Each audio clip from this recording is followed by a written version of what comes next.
Week 4 recap, CFB Dynasty, let's go.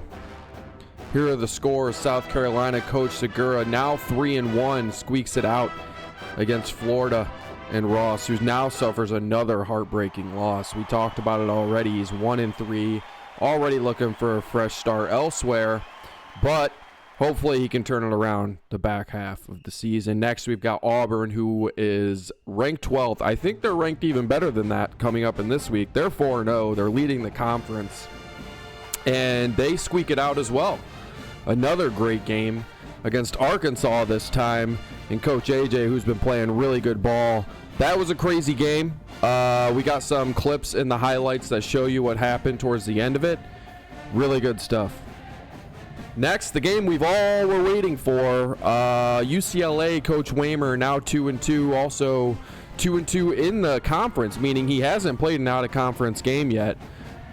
He lost today against Michael, coach Farraco in Chapel Hill, also 2-2, also have only played conference games.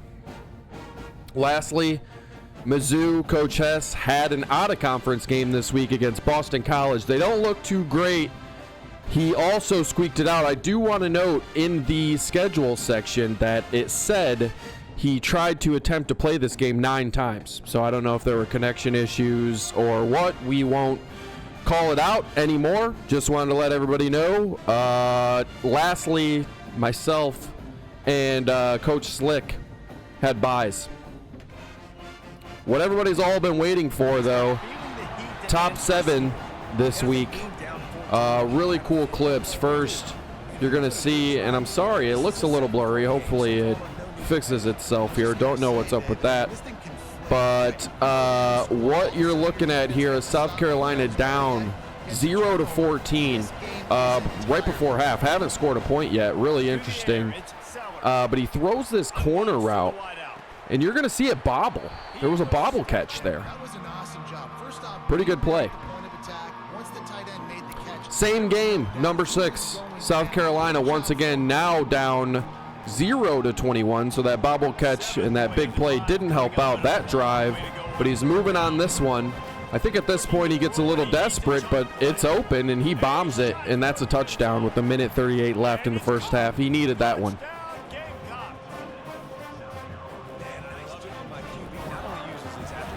We've now got number 5, same game, South Carolina, Florida. It's now 14-24.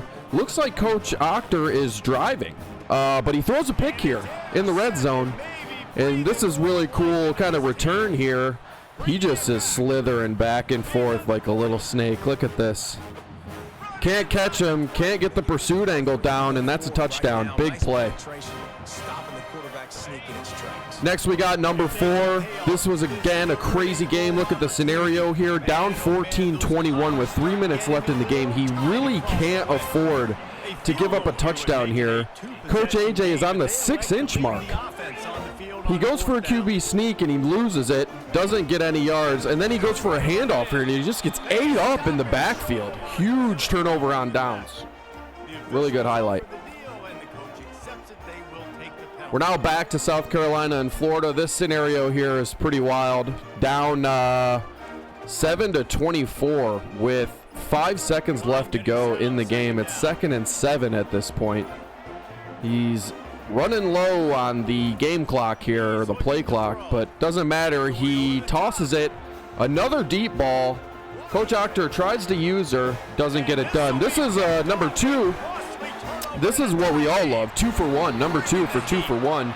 Minute left in the game, tie game. This is wild. Interception there while Coach AJ is trying to drive. It looks like Coach Stevenson, he wants to, the stadium pulse is wild, by the way. He wants to run some clock, but there's that huge hole there, and he just takes it. Big score. That game actually winds up going to overtime, by the way, which means Coach AJ does end up scoring. Wish I would have seen what happened, but that's neither here nor there. Great game. And then now we're back to South Carolina and Florida. You're going to see here with a minute left, 3rd and goal. And he throws this little swing route, and That was an interesting route. It looks like he came back up and maybe catch on the run helped him, you know, get a running start there. Really good throw, really good play at the end of the game to eventually pull it out. And again, make Coach Octor suffer another heartbreaking loss.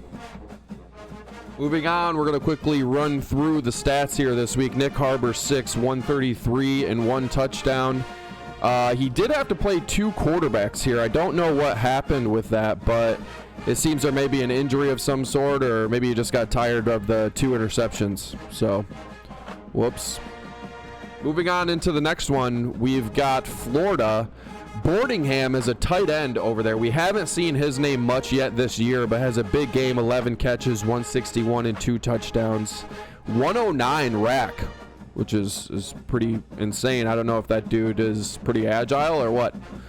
Good stuff. DJ Lagway, 304, 3 touchdowns, 1 pick, 18 for 31. Auburn, Jarquez Hunter again, and I forgot to point this out in the highlight, but it showed he has the top receptions in the nation right now at like 42, and the second player had like 25. So Coach Stevenson is really focusing on this running back here. He is his best player. 15 catches, 122, 1 touchdown, 142 rack there, and then his quarterback, I mean, I had to highlight it. What else am I going to throw up on here?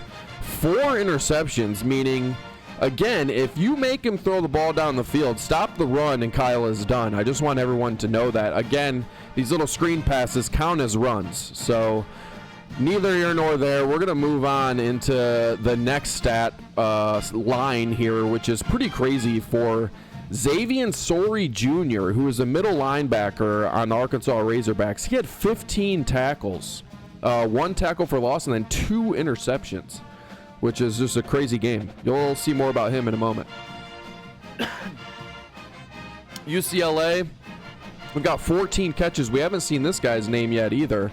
This is the running back, it looks like. 14 catches for the running back, 161 with the touchdown, 189 rack, and then this Matavo guy had also 136 with 8 catches. Big games for these guys. Demarcus Davis, he kept him in. He's a freshman. Apparently he wants the development. Took out Ethan Garbers even after a couple of great games from him. I won't ask questions, but has a big game. So who is asking the questions? 421, 4 touchdowns, 1 interception, 32 for 42, which is a pretty awesome game. Really slinging the ball around. He did lose, but again, I had to point that out. Big running day for North Carolina, just toting the rock. Omarion Hampton, who I was actually watching College Game Day this morning, Kirk Herbstreit did say Omarion Hampton is probably the best running back in the nation. So really riding high here. 16 carries, 201, 3 touchdowns. I mean, massive game. I think that's the first 200-yard runner that we've had in a game this year. So good stuff. Mizzou again played against Boston College. 8 catches, 133 for Luther Burden the third, 1 touchdown, and then Brady Cook had 2 touchdowns, 1 pick, 243. So not a massive game there, but he pulled it out. So duo of the week, I had to give it to Demarcus Davis, even though they lost. So this was between Lagway and that Florida tight end. I forget his name, but this was between those two. You guys both lost, so I guess I had to choose one or the other. Demarcus Davis, massive game here. I mean, just massive. I mean, as well as this Harden guy. So that's all for duo of the week. We're going to move forward into players of the week. We didn't have any national players of the week this week, but we did have some SEC leaders, and again, no surprise, Xavier Sori Jr. with that crazy game, and again, Omarion Hampton, best running back in the nation, with that crazy game as well. Heisman race, 2024 Heisman Trophy race presented by Nissan. Jarquez Hunter now sneaks into the top 5. I no longer have a player there. No one else does. So let's get some more names up on this list. But congrats to Jarquez Hunter. Again, kind of referring back to that reception line. You got to stop that guy. He's killing everybody. Auburn 4-0 now, leading the league. They're ranked number 12th going into this week. I somehow have moved up to number 5 by not playing a game. the last 2 weeks. We'll see what happens. Keep chugging along.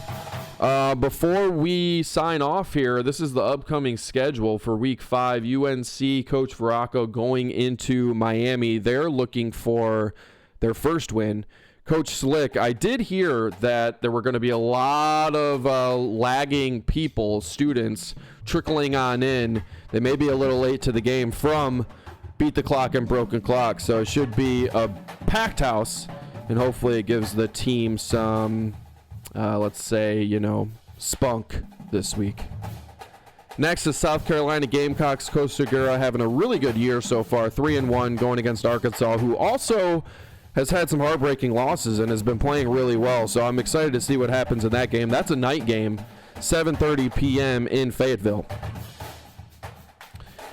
Coach Hess in Missouri, now ranked 23rd, so still remaining in the top 25, is traveling to my home, Tennessee, playing in Knoxville. This is a night game as well, it looks like. I'm excited about that. 6:45 p.m. We'll see what happens. I haven't played in 2 weeks, so this should be fun. Good luck.